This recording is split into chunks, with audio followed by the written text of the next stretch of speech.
Welcome. Welcome to our daily video. We begin, as we have for all these days, with two blessings. We begin, first of all, with the first blessing, Baruch atah Adonai, Eloheinu melech haolam honeh be'et tzara. Praised are you, Lord our God, ruler of the universe, who answers us in our time of crisis. Hayom shlosh ma'ot v'arba'im v'chamisha yomim lahaseger.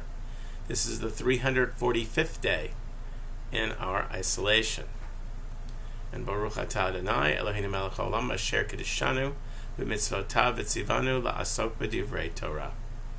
Praised are you, Lord our God, ruler of the universe, who commands us to follow the mitzvot, especially this mitzvah, to busy ourselves with the study of Torah. Now, I have to pause here. We've been sort of studying, going through the Siddur and the many prayers of the Siddur. And I have to pause here because we're coming up on a holiday now. Tomorrow is Ta'anit Esther, the fast of Esther. It is the day before the festival of Purim. Why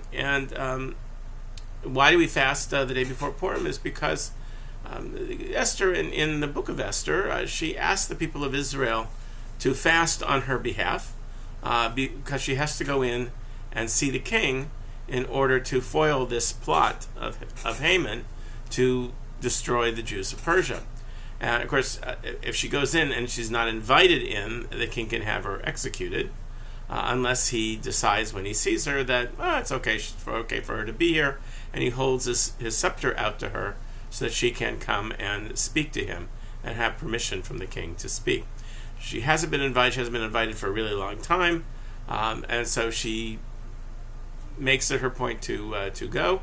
And because we don't know what's going to happen, she asks the people of Persia, people of Shushan, the capital, to fast on her behalf so that her mission will be successful, and it is. The king accepts her presence there and allows her to speak, and she invites him to a party, and Haman's plot is on its way to being undermined. But the book of Esther, in which all of this is happening, in the book of Esther, it's a very strange book. And one of the first things they teach you about the book of Esther, the strangest piece of it, is not what's in the book of Esther. There's lots of strange things that are in the book of Esther. But the strangest thing is what's not in the book of Esther.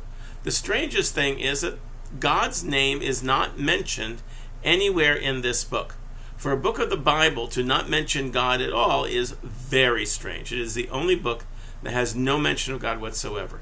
Even the Song of Songs, which also doesn't mention God very often, has at least a little hint, of God's name in the text itself, but nothing. Esther has nothing relating to God at all. It, in fact, basically reads like a soap opera.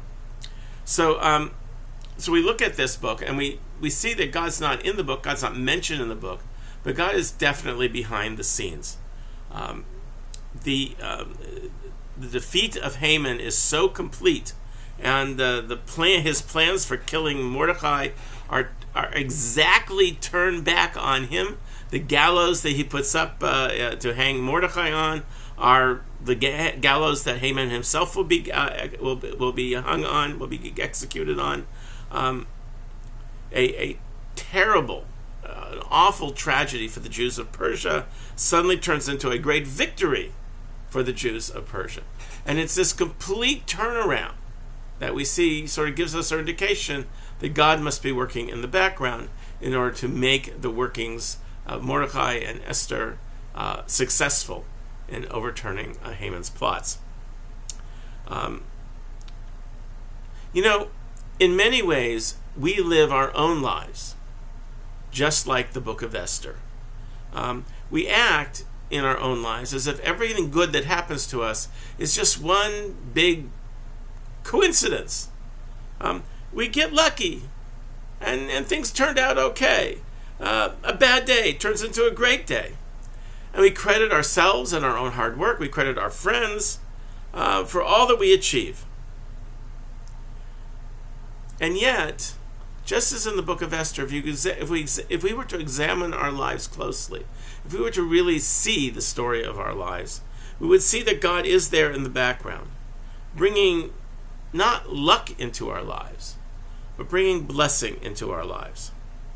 We must give thanks to God for all of these blessings. We can't just ignore God and expect these blessings to just continue on and forever without any acknowledgement of their source. We must give thanks for our blessings, and we must remember that behind all that hard work that we do, all all the things that we do in order to be successful in the world, all of that is evidence of the hand of God that's helping us to propel ourselves forward.